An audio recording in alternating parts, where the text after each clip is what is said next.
Here I have Mitsubishi Outlander, and let me show you how to change automatic door unlocking timing. So at the very beginning, let me start by explaining how to navigate in your instrument cluster. Here you can navigate by using both arrows, left and right, and confirm options by pressing OK button. You may also navigate up and down by using the OK button as a scroller. So now if you know the basics, you can go to your instrument cluster. So let me make it bigger for you, and voila, this is your instrument cluster.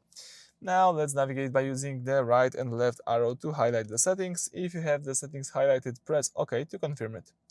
Now let me scroll down, and here you should find the vehicle settings. Press OK to confirm it again, then scroll down until you see the locking. Let's choose locking, and here you've got auto door unlock. Let's press it again.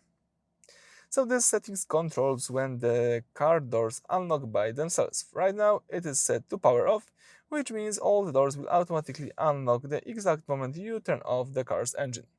You can also change it to shift to park, it's also quite nice, or completely turn it off, so the car won't unlock automatically at all. In my case, let me leave it on power off, and let me go back to save it. Alright, so that's it, thank you for watching, please subscribe to our channel and leave thumbs up.